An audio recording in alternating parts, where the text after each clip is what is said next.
Subscribe to Storylab for more stories. Now, let's begin this one. Chapter 1.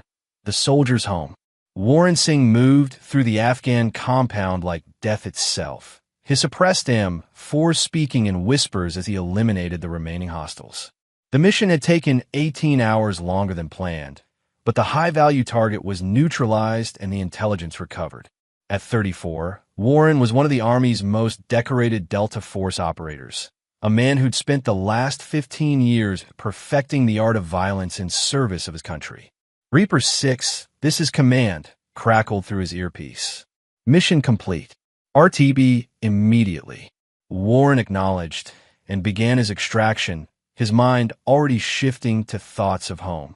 Fort Bragg, North Carolina. His wife Tracy and their 12-year-old son Jonathan. 3 weeks in the Hindu Kush had felt like 3 months, and the mission's early completion meant he could surprise his family. The flight back to Bragg gave Warren time to reflect on the life he'd built outside the shadows. Tracy Frazier had been a military brat herself, the daughter of a career Marine who understood the demands of special operations. When they'd married 8 years ago, she'd seemed like the perfect military wife, strong, independent, and capable of handling the long deployments that came with Warren's classified work. Jonathan was the light of Warren's life, a brilliant kid who devoured military history books and had already expressed interest in following his father's path. During their camping trips to the Blue Ridge Mountains, Warren had begun teaching him basic fieldcraft. Not because he wanted his son to become a soldier, but because he believed every man should understand how to protect what mattered most. "You see everything, Dad," Jonathan had said during their last trip, 6 months ago, "like you've got special eyes or something." Warren had smiled at that. Special eyes indeed. The kind that came from years of hunting the world's most dangerous predators in places that didn't officially exist. The C-130 touchdown at Pope Army Airfield just after midnight. Warren's gear was minimal, a single black duffel containing his personal weapons and equipment that never saw the inside of an official inventory. The truck ride to his off-base house in Fayetteville should have been routine, a quiet transition from operator back to husband and father. But as Warren approached his neighborhood, his tactical instinct began sending warnings. A black Tahoe with government plates sat 3 houses down from his own, unusual for their civilian street. Light glowed from his bedroom window at 0130 hours, when Tracy should have been asleep. Warren parked 2 blocks away and approached on foot, moving through shadows with the fluid grace of a predator. His house sat on a corner lot with mature oak trees that provided excellent concealment. What he saw through the kitchen window made his blood turn cold. Tracy stood at the counter, her back to the window, talking animatedly to someone Warren couldn't see. But her body language was wrong. Animated, excited, sexual. This wasn't the posture of a woman talking to a female friend or family member. Warren circled to the backyard, using skills honed in dozens of countries to remain invisible. Through the sliding glass door, he could see into the living room where a uniformed soldier sat on his couch, drinking from Warren's beer. The uniform belonged to Sergeant First Class Tyler Carroll, Warren's former teammate from 3rd Special Forces Group. Carroll had been drummed out of Special Forces 2 years ago for conduct unbecoming, a euphemism that covered everything from insubordination to assault. The last Warren had heard, Carroll was stationed at Bragg in a conventional unit, his SF tab stripped and his career effectively over. Now he was in Warren's house, drinking Warren's beer, and based on Tracy's body language, doing much more than catching up on old times. Warren's hand moved instinctively to the Sig Sauer P226 holstered under his jacket. 20 years of training screamed at him to breach and clear, to eliminate the threat with extreme prejudice.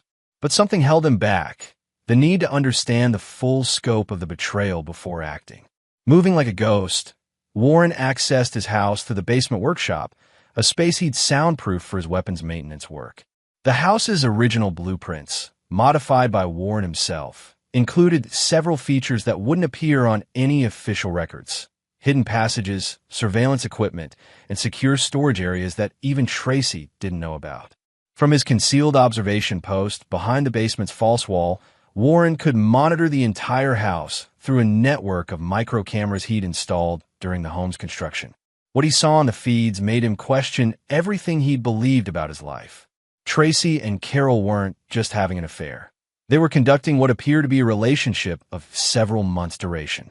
Their comfort level, their casual intimacy, their knowledge of each other's habits all pointed to something far more serious than a momentary indiscretion. But it was the conversation Warren overheard that transformed his confusion into murderous rage. "When does the deployment money hit the account?" Carol asked, his feet propped up on Warren's coffee table. "Next week," Tracy replied from the kitchen. $60,000 for the Afghanistan rotation, plus his hazard pay and special operations bonus. Should be enough to get us started in Colorado. And the kid? Jonathan's old enough to understand that his father's work makes him a target. Military boarding school will be safer for him. The Citadel has an excellent program. Warren's blood turned to ice. They weren't just stealing his money. They were planning to ship his son away to boarding school while they started a new life together. "What about when Warren comes back?" Carol pressed. Tracy's laugh was cold and calculating. "He won't be coming back, Tyler. I've been documenting his erratic behavior for months. PTSD, violent outbursts, paranoid episodes.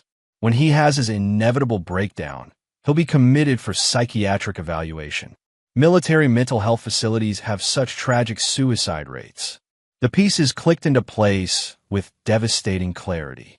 Tracy had been building a case against Warren's mental health, planning to have him declared unfit and committed to a psychiatric facility where he could be eliminated quietly. Carol's dismissal from Special Forces likely hadn't been for conduct issues. It had been orchestrated to position him at Bragg, where he could access Warren's records and monitor his deployment schedule. Warren forced himself to remain calm, to think tactically rather than emotionally. His training had prepared him for betrayal by enemies, but not by the people he'd sworn to protect. The woman sleeping in his bed had been planning his murder, and his former brother-in-arms was helping her do it. But they'd made one critical mistake. They'd underestimated the man they were trying to destroy. Warren Singh hadn't survived 15 years of special operations by being reckless or emotional. He'd survived by being smarter, more patient, and infinitely more dangerous than his enemies realized. As he watched Tracy and Carol through his hidden cameras, Warren began planning their destruction with the same methodical precision he'd used to eliminate high-value targets across 3 continents. They wanted to play games with a Delta Force operator. They were about to learn why that was a fatal mistake. Chapter 2. The Network of Lies. Over the next 72 hours, Warren conducted the most important reconnaissance mission of his career, mapping the full extent of the conspiracy against him without alerting his targets. His advantage was significant. Tracy and Carol believed he was still deployed for another week, giving Warren operational freedom they couldn't anticipate. More crucially, they had no idea that their target possessed skills and resources far beyond what they'd accounted for. Warren's basement workshop wasn't just a hobby space. It was a fully equipped intelligence center that would have impressed CIA analysts. Years of overseas operations had taught him the value of maintaining personal OPSEC, even at home. The hidden cameras throughout the house were military-grade equipment, capable of audio-video recording with facial recognition software that automatically tagged and cataloged subjects. The first phase of Warren's investigation focused on understanding the timeline and scope of the betrayal. Using his surveillance system's archive function, he began reviewing months of recorded conversations and activities. What he discovered was worse than he'd imagined. Tracy's affair with Carol had begun 14 months ago, shortly after Warren's deployment to Syria. But their relationship wasn't born of simple attraction or loneliness. It was a calculated partnership between 2 sociopaths who'd identified Warren as their path to financial security. Carol's separation from Special Forces hadn't been for conduct issues. According to classified documents Warren accessed through his security clearance, Carol had been under investigation for selling operational intelligence to private military contractors. Before the investigation could be completed, Carol had quietly transferred to a conventional unit at Bragg, where his access to sensitive information was limited but not eliminated. The transfer had been orchestrated by someone with significant influence, someone who wanted Carol positioned near Warren for reasons that were now becoming clear. Tracy's transformation was even more disturbing. The woman Warren had married had been carefully constructed persona, designed to appeal to a special operations soldier seeking stability. Her background as a military brat was partially fabricated. Her father had been a career Marine, but he'd also been court-martialed for embezzlement and died in federal prison when Tracy was 16. More damning was Tracy's financial history. She'd accumulated significant debt through gambling and high-end shopping, debts that had been quietly paid off by deposits from untraceable accounts. Someone had been funding her lifestyle while she played the role of devoted military wife. But the most chilling discovery came when Warren accessed Tracy's laptop, a device she'd left unsecured in his own house, believing herself completely safe from discovery. Her browser history revealed months of research into military life insurance policies, veterans' benefits, and a legal process for declaring service members mentally incompetent. She'd downloaded forms for initiating psychiatric evaluations and had been in contact with lawyers specializing in military divorces. More disturbingly, she'd been communicating with someone identified only as the colonel through encrypted messaging apps. The conversations Warren could access were fragments, but they painted a picture of a larger operation. Warren's deployment extends 2 more weeks. Plenty of time to establish the mental health documentation. Carol confirms the asset transfer protocols are in place. Once the commitment order is signed, we'll have full access. The boys' placement at Citadel is confirmed. Tuition and boarding prepaid through graduation. Phase 3 approval received. Proceed with medical intervention upon target's return. Warren stared at the messages with the cold fury of a man who'd just discovered he'd been marked for death by the people he'd trusted most. Medical intervention was clearly a euphemism for murder, designed to look like suicide or psychiatric breakdown. But who was the colonel? And how extensive was this conspiracy? The answer came when Warren decided to conduct physical surveillance on Carol's apartment. Using skills developed hunting terrorists in urban environments, Warren positioned himself in an abandoned building that provided perfect overwatch of Carol's complex. At 2,100 hours, a black sedan with government plates arrived at Carol's building. The man who emerged was someone Warren recognized immediately. Colonel Edmund Franklin, Warren's former commanding officer in 1st Special Forces Operational Detachment Delta. Franklin had been Warren's mentor, the man who'd recruited him for the most classified operations, who'd stood beside him at commendation ceremonies and promised him a path to command. Franklin knew every detail of Warren's financial situation, his family relationships, and his psychological profile. Now he was climbing the stairs to Tyler Carroll's apartment like he owned the place. Warren's mind raced through the implications.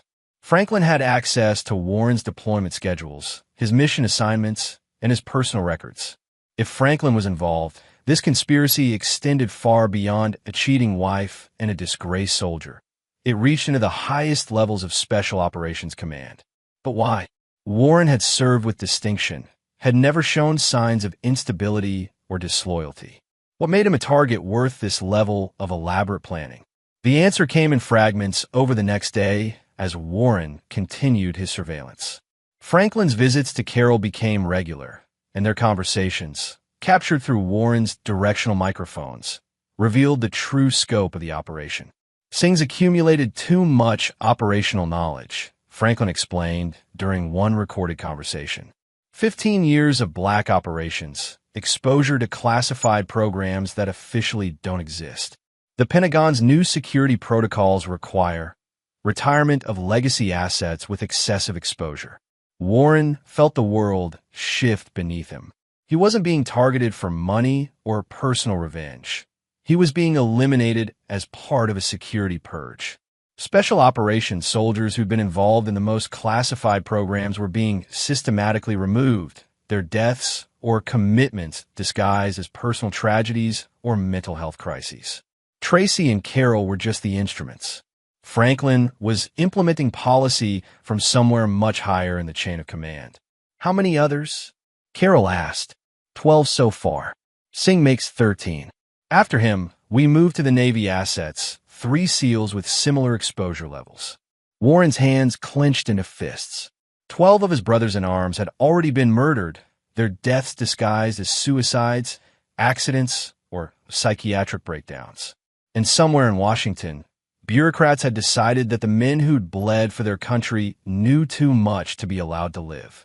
The scope of the betrayal was staggering, but it also presented opportunities. Warren wasn't just fighting for his own life. He was fighting to expose a conspiracy that reached into the Pentagon itself. But first, he had to deal with the immediate threats to his family. As Warren watched Franklin leave Carol's apartment and drive away into the night, he began planning the next phase of his operation. Tracy and Carol thought they were hunters, but they just revealed themselves to be prey. And Warren Singh had spent 15 years perfecting the art of hunting the most dangerous predators on Earth. The war for his family was about to begin. Chapter 3: The Child in Chains. Warren's original plan had been to maintain surveillance until he fully understood the conspiracy's scope, then execute a surgical strike that would eliminate the immediate threats while preserving evidence of a larger operation. That plan evaporated the moment he witnessed what happened to his son. It was the third night of Warren's covert return, and his surveillance had revealed that Tracy and Carol had established a routine. Tracy would go to her yoga class at 1900 hours. Carol would arrive at 1930, and they'd spend the evening planning Warren's destruction while believing themselves completely secure. But tonight was different. Warren watched through his hidden cameras as Tracy prepared to leave, her movements sharp and agitated. She'd received a phone call earlier that had clearly upset her. Warren's enhanced audio systems had captured fragments about accelerated timelines and unexpected complications. "The colonel says we move to Phase 3 tonight," Tracy told Carol as he arrived. Warren's team leader called asking about his early return status. "Someone's getting suspicious." Carol's face went pale. "Tonight? But we haven't finished the documentation. The psychiatric evaluation isn't scheduled until—" "Plans change," Tracy snapped. "Franklin says the window is closing. We establish the mental health crisis now, or we lose our opportunity entirely." Warren felt ice form in his veins as he realized what they were discussing. They were about to manufacture the psychiatric breakdown that would justify his commitment and eventual elimination. "What about the kid?" Carol asked. Tracy's smile was cruel and calculating. "Jonathan's part of the documentation now. Franklin says we need evidence of Warren's violent tendencies toward family members. A few photos of the boy restrained and frightened should be sufficient to establish a pattern of domestic abuse." Warren's world exploded into white-hot rage. They were planning to terrorize his 12-year-old son to create false evidence against him. The child who trusted him completely, who looked up to him as a hero, was about to become a prop in his mother's murder plot. Every instinct screamed at him to breach immediately, to end this before they could touch Jonathan. But Warren forced himself to think tactically. If he acted now, he'd save his son, but lose the evidence needed to expose the larger conspiracy. 12 other operators had already died because Warren's enemies control the narrative. He needed irrefutable proof of their crimes, and that meant letting them begin their operation while documenting everything. The next hour was the longest of Warren's life. He watched through his cameras as Tracy sent Jonathan to his room early, claiming he needed to catch up on homework. The boy went willingly, trusting his mother completely. He had no idea that Carol was in the house, no warning of what was coming. At 20:45 hours, Carol moved upstairs while Tracy positioned herself in the living room with her phone's camera app ready. Warren's audio pickups captured her practicing her lines. "Help me, please. My husband's having another episode. He's got Jonathan locked in the bedroom." Warren's finger hovered over his phone. 911 partially dialed. He could end this with a single call, but doing so would alert Franklin and his network. They'd scatter, cover their tracks, and the conspiracy would continue with different assets and new targets. Warren needed them to commit to their crime completely, to create evidence so damning that even Franklin's high-level protection couldn't cover it up. At 2100 hours, Carol kicked in Jonathan's bedroom door. Warren watched through the hidden camera he'd installed in his son's room. a security measure he'd implemented after Tracy had started exhibiting strange behavior around Jonathan months earlier. What he saw nearly broke his iron discipline. Carol, wearing his dress uniform to add official weight to the photographs, had zip-tied Jonathan's hands behind his back and forced him to the floor. The boy was crying, terrified and confused, begging to know what he'd done wrong. "Shut up, kid," Carol snarled, placing his boot on Jonathan's chest. "Your mom needs some pictures for your dad. Smile for the camera." Tracy entered the room, her phone recording as she spoke in a voice designed to sound panicked. "Oh, God. Warren, what have you done to him? Please don't hurt our son." The performance was expertly crafted. To anyone reviewing the video later, it would appear that Warren had restrained his own child while Tracy desperately tried to intervene. The timestamp would show the incident occurring during Warren's supposed deployment, establishing a pattern of escalating domestic violence. "Please, Mommy," Jonathan sobbed, not understanding why his mother was filming instead of helping him. "I didn't do anything wrong. Where's Daddy?" "Daddy's not coming home, sweetheart," Tracy said, her voice taking on a tone of mock sympathy that made Warren's blood boil. "Daddy's very sick, and sometimes sick people hurt the ones they love." Carol pressed his boot harder against Jonathan's chest, causing the boy to gasp for air. "We'll send these to Dad," Tracy laughed, her mask slipping completely. "Let him see what happens to little boys whose fathers don't cooperate." That's when Carol spun around, his face suddenly alert. "He's not supposed to be here." Warren had made no sound, left no evidence of his presence, but Carol's paranoia, or perhaps his guilty conscience, had triggered some primitive survival instinct. The former Special Forces soldier began scanning the room, his hand moving toward the sidearm Warren could see holstered under his dress uniform. "What are you talking about?" Tracy demanded. "Something's wrong," Carol insisted. "I can feel it. Someone's watching us." Warren realized that his window for covert surveillance had closed. Carol's combat instincts, however degraded by his corruption, were still functional enough to sense the presence of a lethal threat. In seconds, the situation would escalate beyond Warren's ability to control. Time for the surgical option. Warren moved through his house like death itself, using passages and routes that Carol couldn't possibly know existed.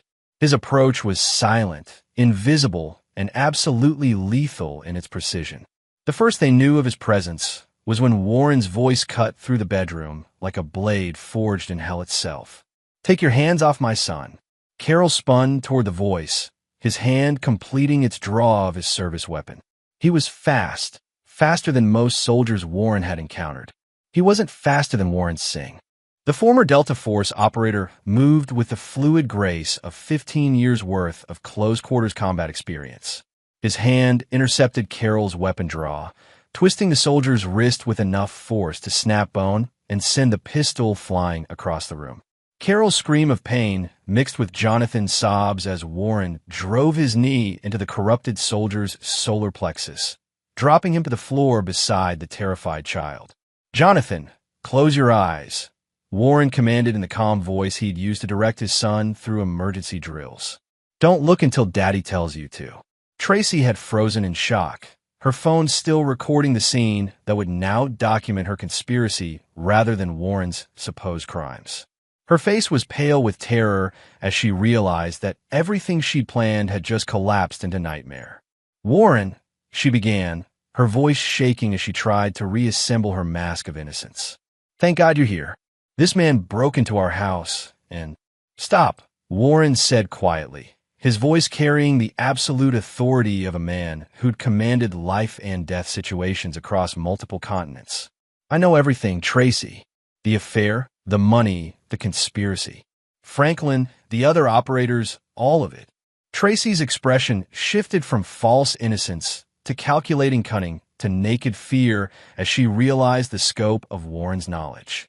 "You can't prove anything," she said finally, falling back on the legal protections her conspirators had undoubtedly prepared. Warren smiled then, and Tracy took an involuntary step backward. It wasn't the smile of the husband she'd betrayed. It was the expression of a predator who'd just cornered his prey. "I don't need to prove anything in court," Warren said softly, "because you and your friends just signed your death warrant." Carol groaned and attempted to rise, his broken wrist cradled against his chest. Warren's boot connected with his temple, sending him back to unconsciousness with surgical precision. "Jonathan," Warren said gently, "Daddy needs you to go to your bathroom and lock the door. Take your tablet and call your Uncle Henry. Tell him to come get you right now." Henry Pearson, Warren's brother-in-law and a deputy sheriff in Cumberland County, was one of the few people Warren trusted completely. Jonathan knew the drill. Uncle Henry was his emergency contact when Daddy was deployed. As Jonathan stumbled toward his bathroom, still zip-tied but mobile, Warren turned his full attention to the woman who'd planned to murder him and terrorize his child. "We need to talk," he told Tracy, "about your friends, your plans, and how you're going to help me end this."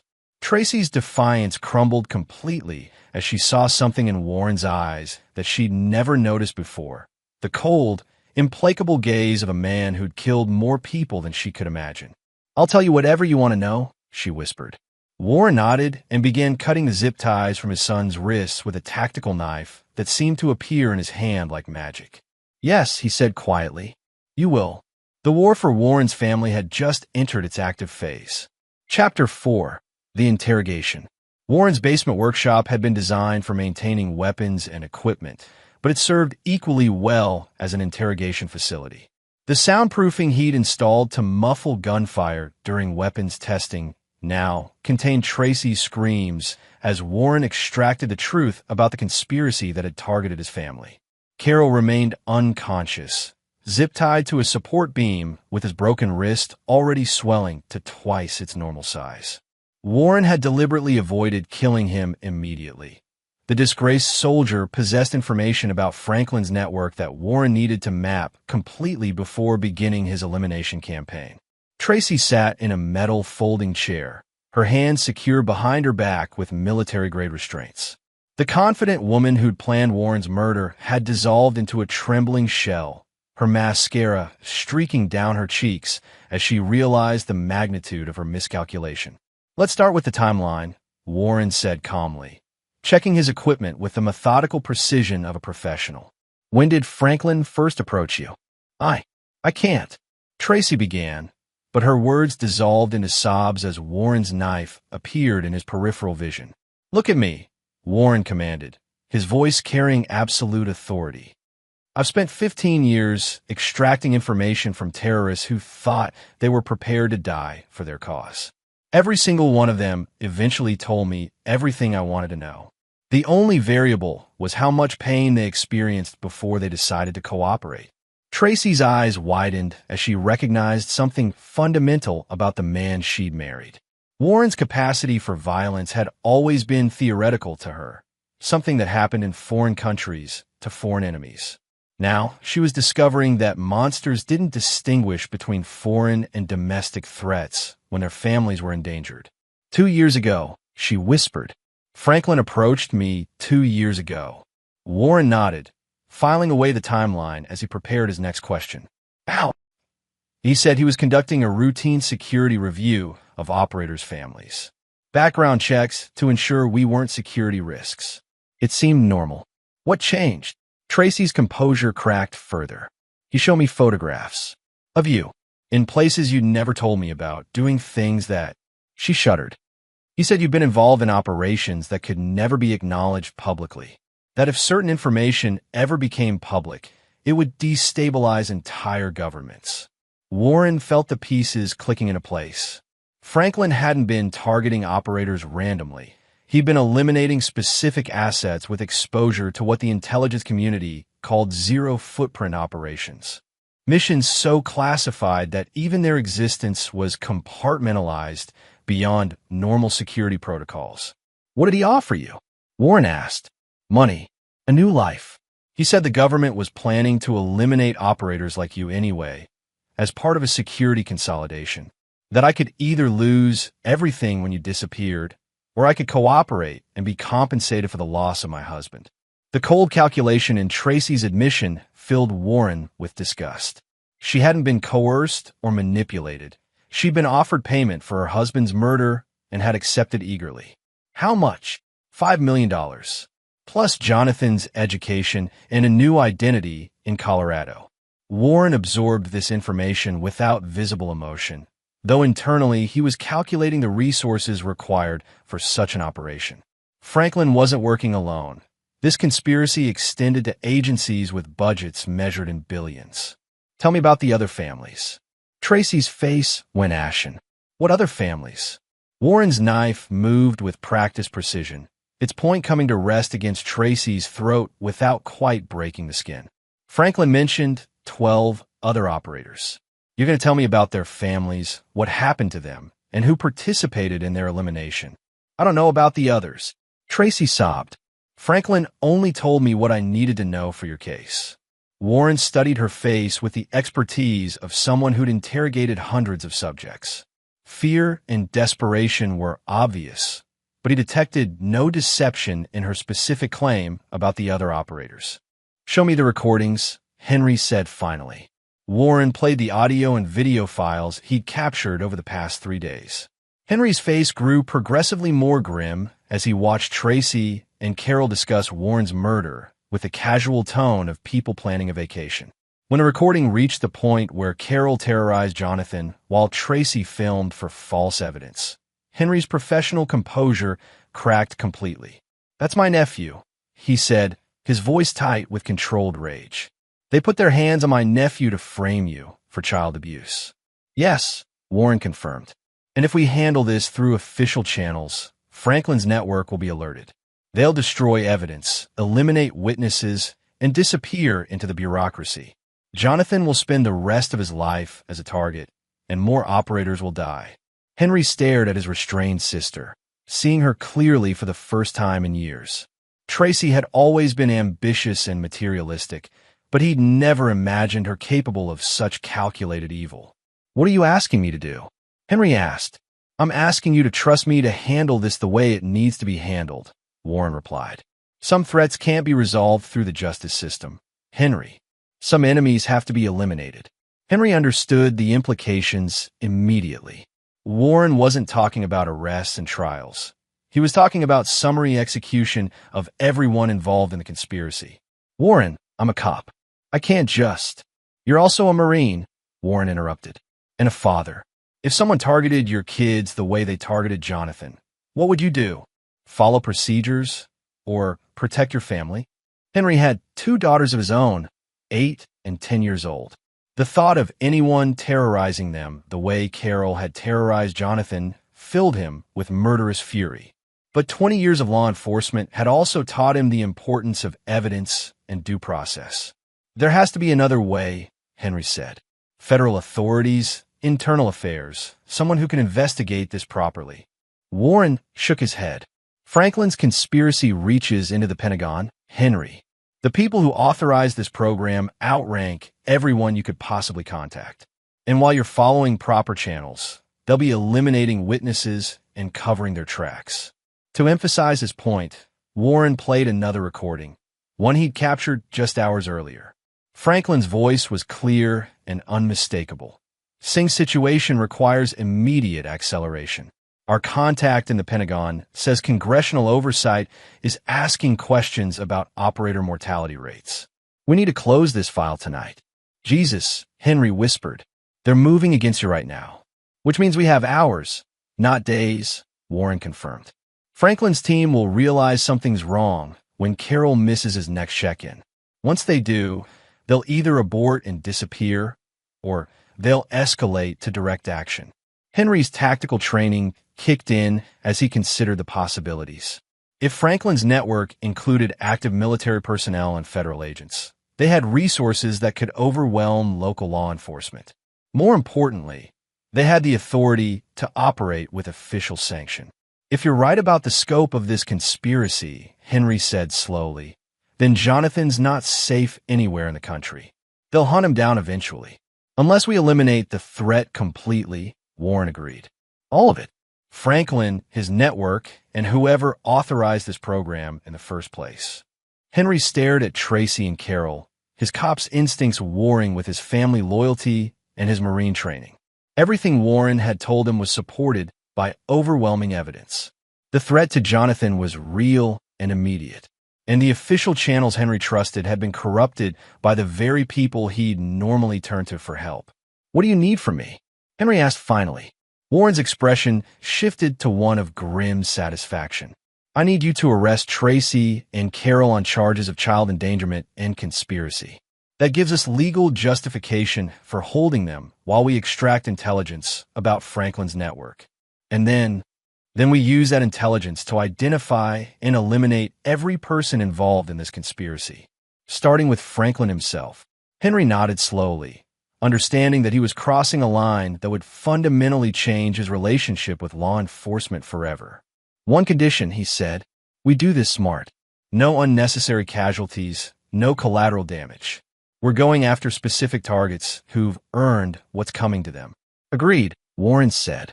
"Surgical strikes only. Military precision. And afterward, when it's over," Warren's smile was cold and predatory. "Afterward, we make sure this never happens to another military family. Ever." Henry reached for his handcuffs, making the decision that would transform him from a small-town deputy into an active participant in a shadow war. "Tracy Fraser Singh," he said formally, "you're under arrest for child endangerment, conspiracy, and accessory to attempted murder." As Henry read Tracy her rights, Warren turned his attention to Carol, who'd been listening to the conversation with growing terror. "Tyler," Warren said conversationally, "you're going to tell us everything you know about Franklin's operation. Personnel, safe houses, communication protocols, everything." "And if I don't?" Carol asked, though his voice betrayed his knowledge of the answer.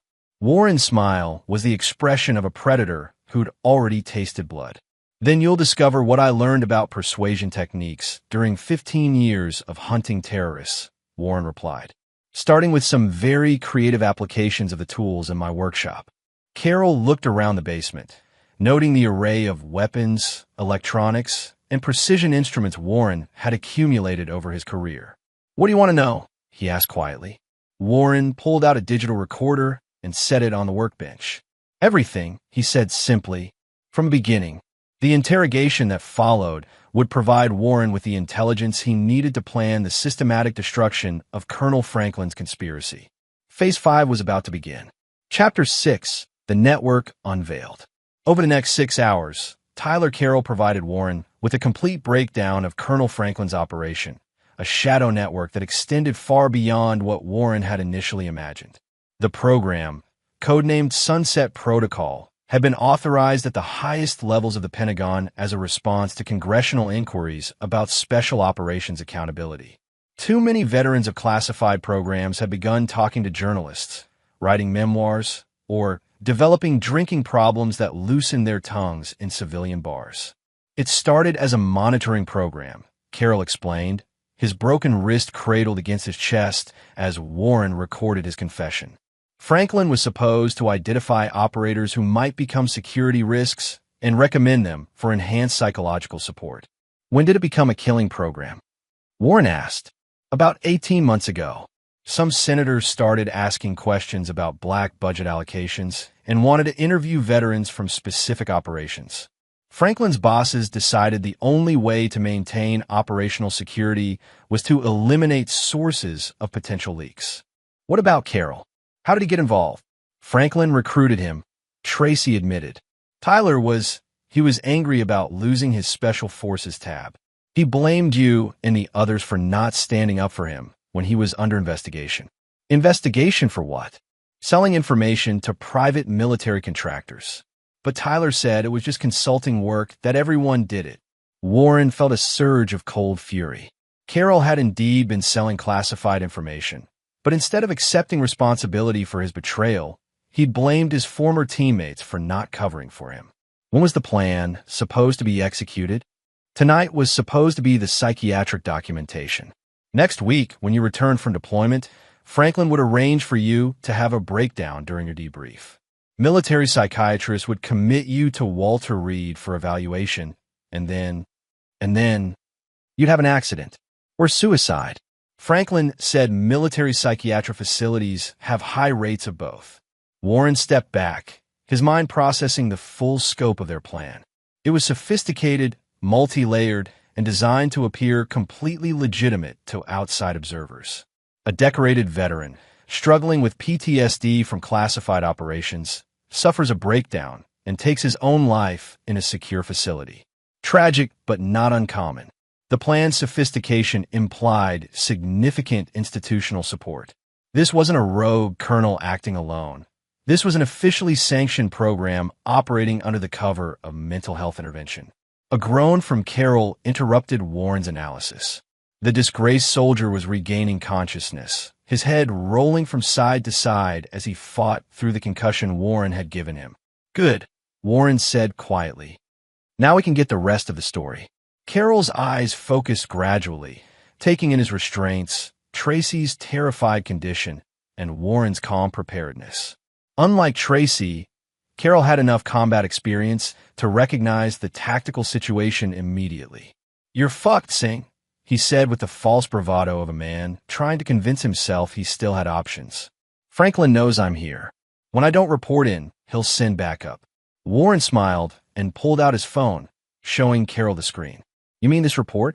He played a brief audio recording in Carol's voice. Phase 3 complete. Documentation acquired.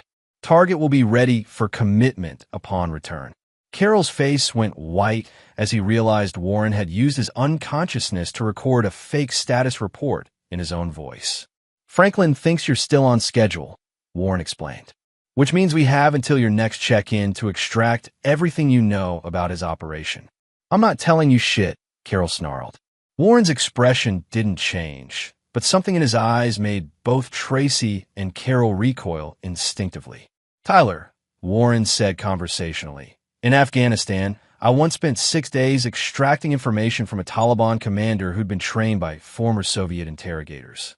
He was convinced his ideological commitment would protect him from anything I could do." Warren moved closer to Carol, his voice dropping to barely above a whisper. "On the 3rd day, he begged me to kill him. On the 5th day, he offered to sell out his own mother for 5 minutes of unconsciousness. On the 6th day, he told me every secret he'd ever kept and thanked me for the privilege." Carol's defiance wavered as he saw something in Warren's face that reminded him why Delta Force operators were considered the most dangerous men on Earth. The Taliban commander was fighting for something he believed in, Warren continued. "You sold out your brothers for money and spite. I wonder how long your conviction will last." From upstairs came the sound of Warren's front door opening, followed by heavy footsteps and a familiar voice calling out. "Warren?" Jonathan said there was an emergency. Henry Pearson had arrived, just as Warren had planned. "Down here, Henry," Warren called back. "And bring your cuffs. We've got a situation that's going to require official law enforcement involvement." As his brother-in-law's footsteps descended into the basement, Warren turned back to his prisoners with the calm satisfaction of a hunter who'd successfully driven his prey into a perfect killing ground. "Phase 4 begins now," he told them quietly. The real war was about to start. Chapter 5, The Sheriff's Gambit. Henry Pearson descended into Warren's basement, expecting a domestic dispute or perhaps a break-in. What he found was a scene that challenged his 20 years of law enforcement experience. At 38, Henry had served as a Cumberland County Sheriff's deputy since leaving the Marines, and he'd seen everything from domestic violence to meth lab explosions. But nothing had prepared him for discovering his brother-in-law conducting what appeared to be a professional interrogation operation in his own basement. "Jesus Christ," Warren, Henry breathed, taking in Tracy's restraints, Carol's unconscious form, and the array of equipment Warren had arranged with military precision. "What the hell is going on here?" "Henry, I need you to listen very carefully," Warren said, his voice carrying the calm authority Henry remembered from their military days. "What I'm about to tell you will sound insane, but every word is true. And when I'm finished, you're going to have to decide whether you're going to help me save Jonathan's life or whether you're going to follow procedures that will get us all killed." Henry's hand moved instinctively toward his service weapon, then stopped as he saw the expression in Warren's eyes. This wasn't the brother-in-law who'd married his sister 8 years ago. This was the Delta Force operator who'd earned 3 Silver Stars and a Congressional Medal of Honor in places that didn't officially exist. "Start talking," Henry said quietly. Warren explained everything in precise, chronological order. Franklin's conspiracy, the elimination of 12 other operators, Tracy and Carol's role in manufacturing evidence for his psychiatric commitment, and the larger program of systematically murdering special operations veterans who'd been exposed to classified programs. Henry listened without interruption, his cop's instincts evaluating every detail for plausibility and internal consistency. The story was fantastic, but Warren's evidence was overwhelming.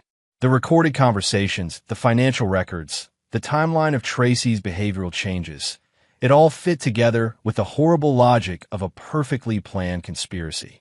Warren felt sick as the scope of the conspiracy became clear. The men who'd served their country in the most dangerous assignments, who'd sacrificed their bodies and mind for missions they could never acknowledge publicly, were being systematically murdered by the same government they'd served. How many operators total? Henry asked from his position by the basement stairs, where he was monitoring for unexpected visitors. 15 confirmed dead, Carol admitted. 3 more scheduled for elimination this month. Warren was supposed to be number 16. What about the families? Collateral damage, mostly. Wives who wouldn't cooperate were eliminated along with their husbands. Children were typically placed in foster care or military boarding schools where they could be monitored indefinitely. Warren's hands clenched into fists as he imagined Jonathan growing up in an institution, never knowing that his father had been murdered by his own government. "Give me the personnel list," Warren demanded. "Everyone involved in this program." Carol's confession revealed a network of corrupt military officers, federal agents, and private contractors that had infiltrated multiple agencies. Franklin served as the operational commander, but he reported to a Pentagon official identified only as the deputy, who had authorization from the Secretary of Defense himself. The operational teams consisted of active-duty special operations soldiers who believed they were conducting legitimate security operations, federal agents who thought they were investigating genuine mental health crises, and private contractors who specialized in making murders look like suicides or accidents. The beauty of the system, Carol explained with the detached tone of someone discussing a tactical exercise, is that most participants don't know the real purpose. Everyone thinks they're part of a legitimate program to help struggling veterans. "What about the money?" Henry asked. "Where does $5 million come from for each family payoff?" "Black budget allocations for family support services," Carol replied. Franklin's bosses discovered they could fund the elimination program using congressional appropriations intended to help military families. The irony wasn't lost on them. Warren absorbed this information with growing fury. Not only was his government murdering the soldiers who'd served it most faithfully, but they were using money intended to help military families to fund the operation. "Communication protocols," Warren demanded. "How does Franklin stay in contact with his teams?" Carol described a sophisticated network of encrypted messaging apps, secure phones, and dead-drop locations that allowed the conspiracy to operate with minimal electronic footprint. More importantly, Franklin's teams were compartmentalized. Each cell knew only what it needed to accomplish its specific mission. "That's why you're so valuable," Carol told Warren. "You're one of the few people who's seen the entire operation. Franklin, the financial arrangements, the false documentation, everything. Usually, targets are eliminated before they can piece together the full picture." "What went wrong with my case?" "Your early return from Afghanistan," Carol admitted. "Franklin's intelligence said you wouldn't be back for another week. We were supposed to complete the documentation and have everything in place before you returned." Warren nodded, understanding how his operational security training had inadvertently saved his life. He'd learned long ago to provide false information about his movement schedules, even to trusted sources. "What's Franklin's next move when you miss your check-in?" Carol's face went pale. "Escalation protocol. If an operation is compromised, Franklin activates a direct action team to eliminate all witnesses and destroy all evidence." "Including Jonathan?" "Especially Jonathan. He's seen too much, and he's the only witness who could contradict the official narrative about your mental breakdown." Warren felt ice form in his veins as he realized the scope of the threat to his son. Franklin's network wouldn't just settle for eliminating Warren. They'd murder a 12-year-old boy to protect their conspiracy. Where's Franklin now? Safe house in Alexandria. Former CIA facility that's officially decommissioned but still maintained for special operations. The direct action team stages from there when they need to sanitize a compromised operation. Warren turned to Henry, who'd been taking notes throughout the interrogation. How long do we have? Henry asked. Warren, check his watch. Carol was supposed to check in 4 hours ago. Franklin's already activated his response team. So they're coming here? Probably already on the way, Warren confirmed. Professional killers with federal authorization and military-grade equipment. Henry's face went grim as he realized the implications. His rural sheriff's department wasn't equipped to handle a special operations assault team, and calling for backup would only alert Franklin's network that the conspiracy had been exposed. We need to get Jonathan out of here, Henry said. Agreed. But more than that, we need to take the fight to Franklin before his team can regroup and hunt us down. Warren began gathering equipment from his workshop, weapons, ammunition, communications gear, and electronic devices that would give him tactical advantages in the coming confrontation. Warren, Henry said quietly, if we do this, there's no going back. We'll be fugitives from our own government. We're already fugitives, Warren replied. The moment Franklin marked me for elimination, he made enemies of everyone I care about. The only difference now is that we know we're at war. What about afterwards? Even if we eliminate Franklin's entire network, there will be investigations, congressional hearings, media attention. Warren smiled grimly as he loaded magazines for his assault rifle. Henry, I've spent 15 years conducting operations that officially never happened. Trust me when I say this entire conspiracy is about to become another mission that never took place. Meaning when we're finished, Franklin's network will have simply vanished. No bodies, no evidence, no official acknowledgement that Sunset Protocol ever existed. Just a few Pentagon officials who suddenly decide to retire early and never speak of their service again. Henry stared at his brother-in-law, beginning to understand the scope of Warren's capabilities when he was fully committed to a mission. You're not just talking about killing Franklin, Henry realized. You're talking about erasing this entire program from existence. Exactly, Warren confirmed. Because the only way to protect Jonathan and every other military family is to make sure this never happens again. From upstairs came the sound Warren had been expecting. Vehicles approaching his house at high speed. Contact front, Warren announced calmly, using the battlefield terminology that had kept him alive through dozens of combat operations. Franklin's direct action team had arrived. The final phase of the war for Warren's family was about to begin. Chapter 7. The Siege. Warren's house had been designed with defensive considerations that most suburban homes lacked. His military background had taught him that enemies didn't always attack overseas, and his years in special operations had made him paranoid about home security in the best possible way.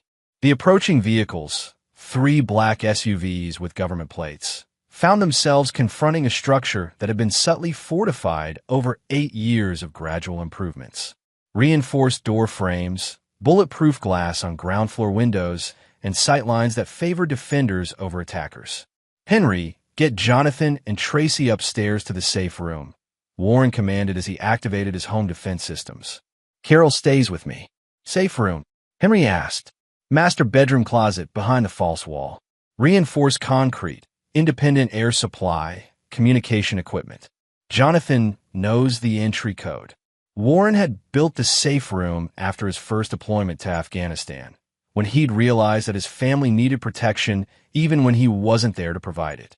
He'd never imagined he'd be using it to protect them from his own government. The exterior floodlights Warren activated revealed 12 men in tactical gear deploying from the SUVs with military precision. Their equipment and movement patterns identified them as Special Operations soldiers, probably from 1st Special Forces Operational Detachment Delta, Warren's own former unit.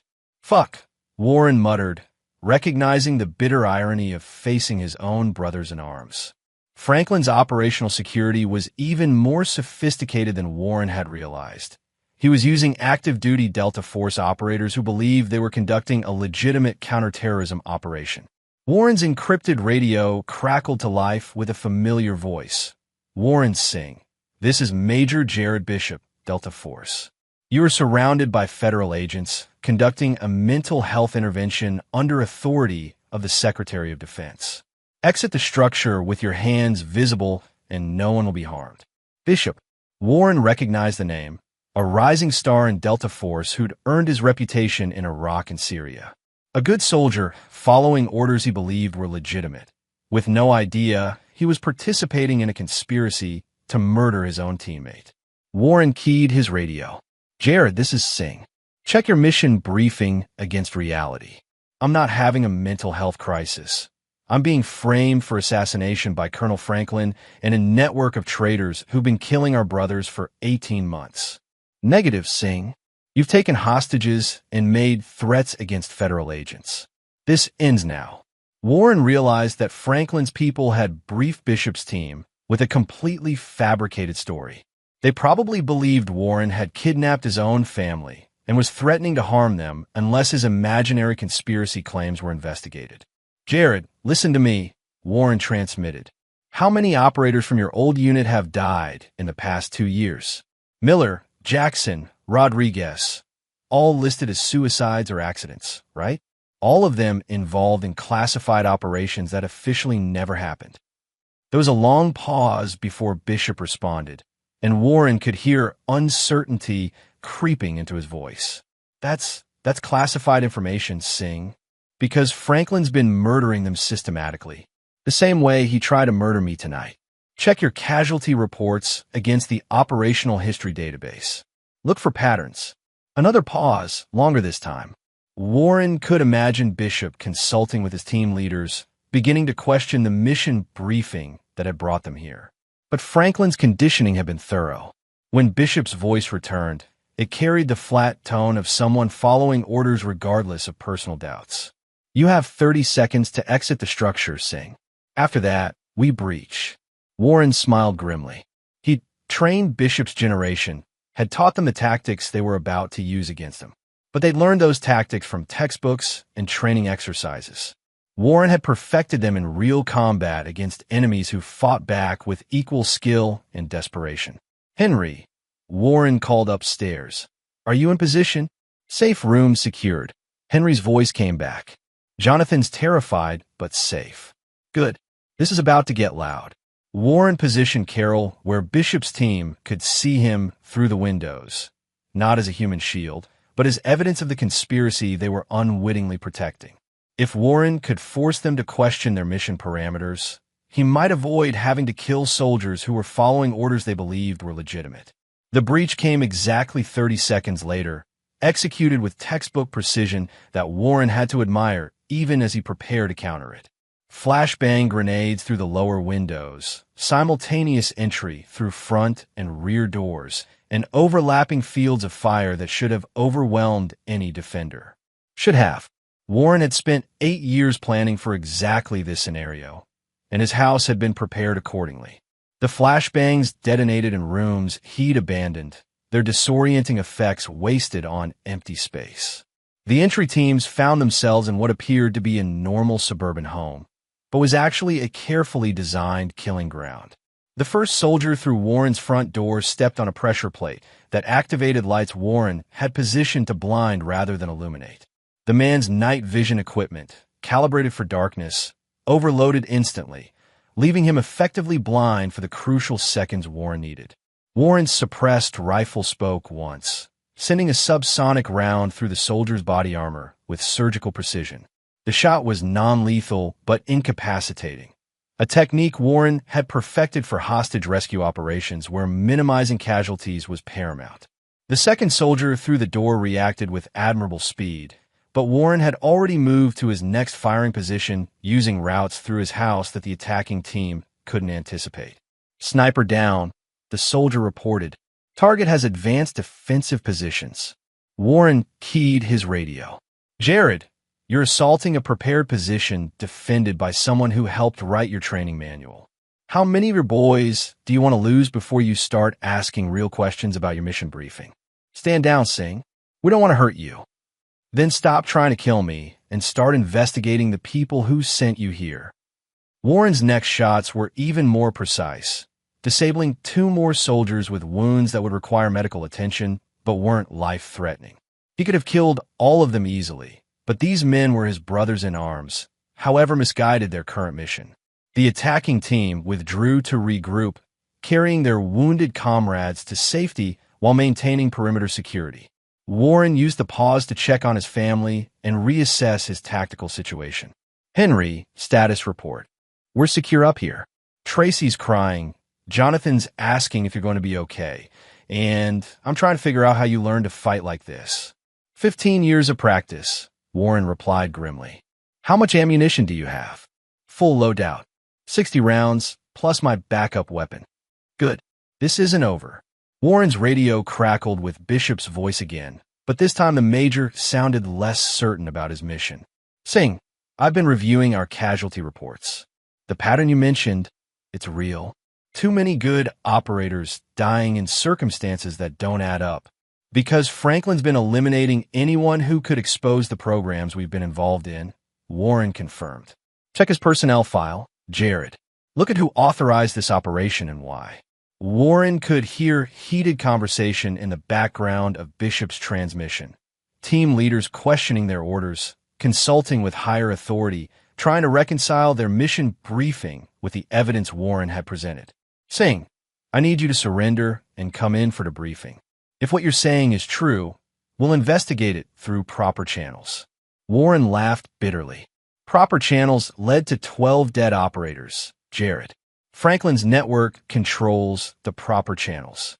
The only way this ends is if we eliminate the conspiracy completely. I can't authorize the kind of operation based on unverified allegations. Then you're going to watch more of your brothers die, Warren replied, starting with the next operator on Franklin's list. Who might be you, depending on what you've seen during your career. That statement hit home. Warren could hear the uncertainty in Bishop's voice when he responded. What are you proposing? Joint operation. Your team, my intelligence, Franklin's network eliminated completely. No official records, no congressional oversight, no media attention. Just justice for the brothers we've already lost. Warren waited while Bishop consulted with his team leaders. These were good soldiers facing an impossible situation, ordered to assault a fellow operator who claimed to be exposing a conspiracy that targeted their own community. When Bishop's voice returned, it carried the resolution of a man who'd made a difficult decision. Singh, we're standing down, but I need proof of your allegations before we can proceed further. Warren smiled for the first time since discovering the conspiracy. Check your secure email, Jared. I'm sending you everything. The siege of Warren's house was over. The hunt for Colonel Franklin was about to begin. Chapter 8, The Reckoning. The alliance between Warren Singh and Major Bishop's Delta Force team transformed Warren's suburban basement into a tactical operations center that would have impressed Pentagon planners. Bishop, a compact man with intelligent eyes and the confident bearing of someone accustomed to command, studied Warren's evidence with the methodical precision of a professional soldier. His team leaders, Master Sergeant Owen Skinner and Sergeant First Class Maurice Cannon, reviewed financial records, communication intercepts, and personnel files that painted a devastating picture of Franklin's conspiracy. Jesus Christ, Skinner muttered as he scrolled through the list of dead operators. Half these guys serve with us in Iraq. I was at Rodriguez's funeral 6 months ago. Listed as suicide, Cannon added grimly. His wife said he'd been acting paranoid, claiming people were watching him. We all figure it was PTSD. Because that's what Franklin wanted you to figure, Warren explained. The beauty of his system is that it uses our own assumptions against us. Special operations soldiers do have higher suicide rates, so when we start dying, everyone assumes it's just the psychological cost of the job. Bishop set down the tablet containing Warren's intelligence files and looked directly at his former instructor. If this is accurate, we're talking about treason at the highest levels of the Pentagon. People with congressional authorization and unlimited resources. Which is why we can't handle this through normal channels, Warren confirmed. Franklin's network has been planning for exposure.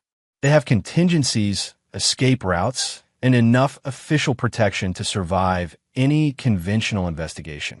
What are you proposing? Warren activated a wall-mounted display that showed a tactical map of the Alexandria safe house where Carroll had indicated Franklin was stationed. Direct action, simultaneous strikes on Franklin's operational centers, elimination of key personnel, and recovery of evidence that proves the scope of the conspiracy. Henry, who'd been monitoring the conversation from his position guarding the prisoners, looked uncomfortable with the direction the planning was taking. Warren, we're talking about conducting military operations on American soil against American citizens. That's not law enforcement, that's warfare. It's exactly warfare, Warren agreed. Franklin declared war on the special operations community the moment he started murdering operators. We're just finally fighting back. Bishop studied the tactical display with professional interest. The Alexandria facility is a hardened target. Former CIA safe house with multiple escape routes and integrated security systems. A direct assault would require significant planning and resources, which is why we're going to use Franklin's own operational security against him, Warren replied. Carroll's missed check-in means Franklin knows his operation is compromised. He'll activate his contingency protocols, which include moving to a secondary location where he believes he'll be safe from retaliation.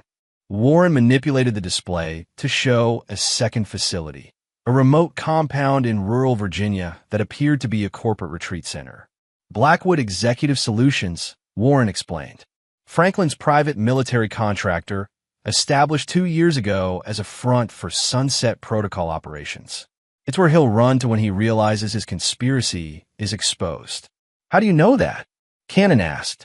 Warren smiled grimly. Because I helped design their security protocols when I was consulting for the Pentagon. Franklin doesn't know I was involved in the planning, but I have complete architectural and tactical intelligence on the facility. The irony was bitter but useful. Warren's own expertise had been used to create the sanctuary where Franklin planned to hide from the consequences of his crimes.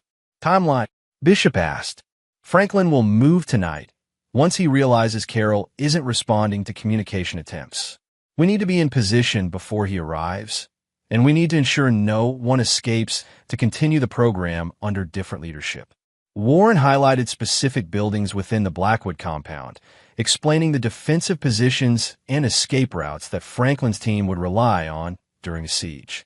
Primary objective is intelligence recovery, Warren continued. Franklin will have detailed records of all Sunset Protocol operations, including the identities of his Pentagon sponsors. Without that evidence, we can eliminate Franklin, but we can't stop the program.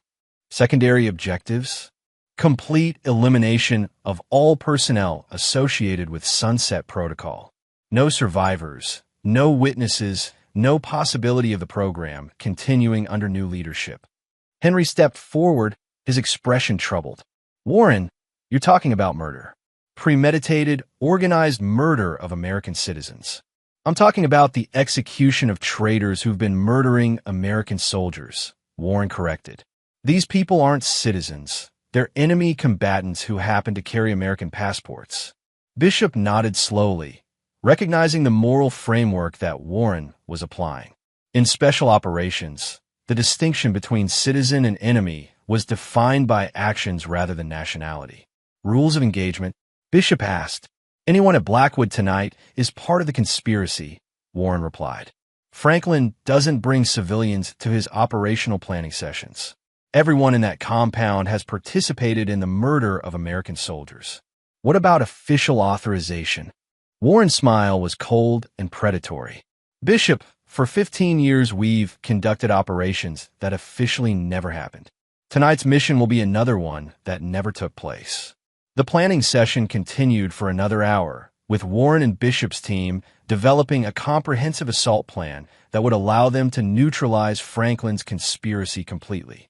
As they worked, Warren felt the familiar calm that came with preparing for combat operations. The uncertainty and moral complexity of the past few days was resolving into the clear, tactical simplicity of a direct action mission.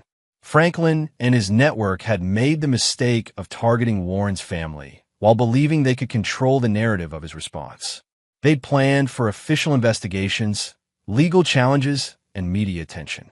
They hadn't planned for Warren Singh conducting an unauthorized war against their conspiracy with the support of an active-duty Delta Force team.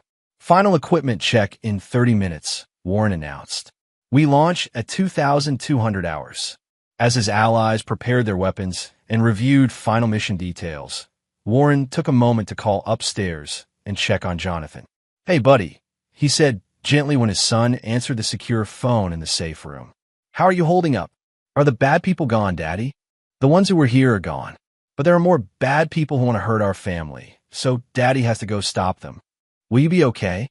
Warren thought about the mission ahead. Assaulting a hardened facility defended by professional killers who had every advantage except surprise and superior motivation. "I'm going to be fine, son, because I have something they don't." "What's that?" "I have you to come home to." And nothing in the world is stronger than a father protecting his family. As Warren ended the call and returned to his final mission preparations, he felt the absolute certainty that had sustained him through 15 years of combat operations. Franklin's conspiracy was about to discover why Warren Singh had never lost a mission, and why he wasn't about to start now. Chapter 9. Blood and Vindication. The Blackwood Executive Solutions compound sat in the Virginia countryside like a corporate fortress, its modern architecture disguising defensive features that would have impressed military engineers. Warren's intelligence had been perfect. As Franklin's convoy of black SUVs approached the facility at 2,145 hours, Warren and Bishop's team were already in position. Warren lay in a sniper's hide overlooking the compound's main entrance, his .300 Winchester Magnum rifle steady on its bipod as he watched Franklin's team deploy. Through his scope, he could see the man who'd orchestrated the murder of 12 operators. A distinguished-looking officer whose silver hair and confident bearing masked the soul of a traitor. Overwatch has eyes on primary target. Warren transmitted to Bishop's team. "Franklin is in the building. Copy, Overwatch. Assault teams in position. Waiting for your mark." Warren had divided the mission into phases that would ensure no one escaped. Bishop's Alpha team would assault the main building, while Skinner's Bravo team secured the perimeter and eliminated escape routes. Warren would provide precision fire support and coordinate the overall operation. But Warren had also planned a special role for himself in Franklin's elimination. This wasn't just a tactical operation. It was personal justice for the murder of his brothers and the threatened destruction of his family. "Execute, execute, execute," Warren transmitted. The assault began with Warren's rifle speaking from the darkness, his first shot disabling the compound's main generator and plunging the facility into darkness. Franklin's security team, though professional, had been caught completely off guard by an attack they'd never anticipated. Bishop's team moved like shadows through the compound, their night vision equipment and superior training giving them overwhelming advantages over defenders who'd expected to be conducting a planning session, not fighting for their lives. Warren's second and third shots eliminated sentries who might have raised an alarm, each round placed with surgical precision that ended threats without creating excessive noise. Within minutes, Bishop's team had secured the main building's perimeter and was beginning their room-by-room clearance. Warren monitored their progress through his scope while maintaining overwatch on potential escape routes. "Overwatch, this is Alpha 6. Bishop's voice crackled through the radio. "We've got multiple targets secured. Intelligence haul looks significant." "Copy, Alpha 6. Primary target status. Still hunting. Buildings larger than expected." Warren shifted his position, using his knowledge of the compound's layout to anticipate Franklin's most likely hiding spots. The colonel was too experienced to panic, but he'd also be looking for ways to destroy evidence and escape to safety. "Alpha 6, check the communications center on the second floor," Warren advised. "Franklin will try to contact his Pentagon sponsors before he runs." Warren's prediction proved accurate. Through his scope, he could see lights moving behind second-floor windows as Bishop's team engaged targets in what appeared to be a fierce firefight. Then Warren saw what he'd been waiting for. A figure moving across the compound's rear courtyard, heading for the escape route Warren had anticipated. Colonel Edmund Franklin, moving with the careful precision of a man who'd spent his career avoiding accountability for his actions. Warren's crosshairs settled on Franklin's center mass as the traitor approached a secondary building where a helicopter waited for emergency evacuation. The shot would be simple, 300 meters, minimal wind, stationary target. But Warren wanted more than a clean kill. He wanted Franklin to understand who was destroying his conspiracy and why. Warren's shot took Franklin in the right leg, dropping him to the courtyard's concrete surface but leaving him conscious and aware. The colonel's training kicked in immediately. He began crawling toward cover while calling for backup that would never come. Warren moved from his sniper position with the fluid grace of a predator closing on wounded prey. His approach was silent, invisible, and absolutely lethal in its efficiency. Franklin had reached a maintenance shed when Warren materialized from the darkness like death itself. "Hello, Edmund," Warren said quietly. Franklin spun toward the voice, his sidearm clearing its holster with creditable speed. Warren's hand intercepted the draw with casual efficiency, disarming the colonel and leaving him helpless on the ground. "Warren Singh," Franklin said, his voice steady despite his wound and desperate situation. "I should have known you'd be too clever to die quietly. 12 operators, Edmund. 12 of my brothers, murdered on your orders. 12 security risks," Franklin corrected. "Men who knew too much about operations that could destabilize governments if exposed publicly." Warren's expression didn't change, but something in his eyes made Franklin recoil instinctively. "And my son? Was Jonathan a security risk too?" Franklin's composure cracked slightly. "Children adapt. Military boarding schools provide excellent education and strict discipline. You have been fine.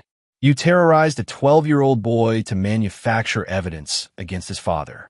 You planned to murder me and leave my son orphaned and alone. I planned to protect American interests from—" Warren's boot connected with Franklin's injured leg, cutting off his justification with a scream of pain. "No speeches, Edmund. No patriotic rhetoric. You murdered American soldiers for money and power. That makes you a traitor, and traitors have only one fate." Franklin looked up at Warren with the desperate hope of a man grasping for any possible salvation. "You can't kill me, Warren. I'm a serving officer. There will be investigations, congressional hearings, media attention. You'll never be able to explain." "No one's going to ask for explanations," Warren interrupted. "Because officially, you died in a training accident, along with everyone else involved in Sunset Protocol." Warren pulled out his sidearm and chambered a round with mechanical precision. "Your Pentagon sponsors will quietly retire. Your network will be reassigned to distant postings where they can't cause trouble. And your conspiracy will become another classified program that officially never existed." Franklin's eyes widened as he realized the scope of Warren's planning. "You can't cover up an operation this large. Too many people are involved, too much evidence. I learned from the best, Edmund. From you. 15 years of operations that officially never happened taught me exactly how to make inconvenient realities disappear."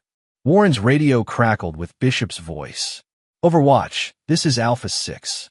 Building secured, intelligence recovered, all targets neutralized. What's your status?"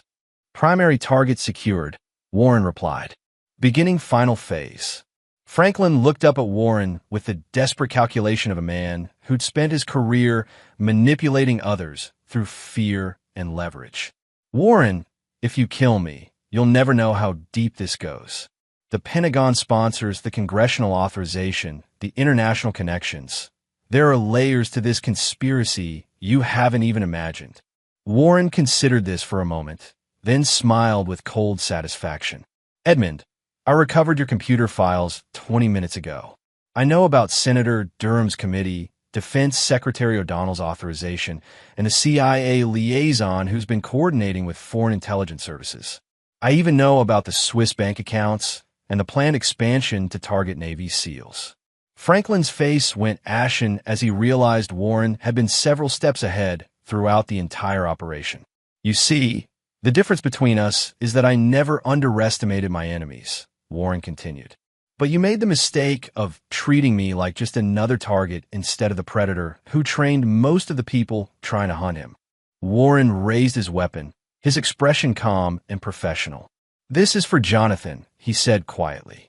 The shot echoed across the Virginia countryside, ending Colonel Franklin's conspiracy with the same precision Warren had used to eliminate threats across 3 continents. As sirens wailed in the distance, Bishop's team had contacted federal authorities to begin the evidence-handling process. Warren stood over Franklin's body and felt the satisfaction of a mission completed successfully. His family was safe. The conspiracy was eliminated. Justice had been served with surgical precision. But more importantly, Warren had sent a message that would resonate through the Pentagon's corridors for years to come. American soldiers who served with honor would be protected, and anyone who threatened them would face consequences that official channels couldn't prevent or survive. Warren keyed his radio one final time. "All stations, this is Overwatch. Mission complete. Time to go home." As he walked away from Franklin's body toward the extraction point where Bishop's team waited, Warren thought about Jonathan sleeping safely in their house, guarded by Uncle Henry and protected by the knowledge that his father would never let anyone harm their family. The war for Warren Singh's family was over, and they had won completely. This is where our story comes to an end. Share your thoughts in the comments section. Thanks for your precious time. If you enjoyed this story, then please make sure you subscribe to this channel. That would help me a lot. Click on the video you see on the screen, and I will see you there.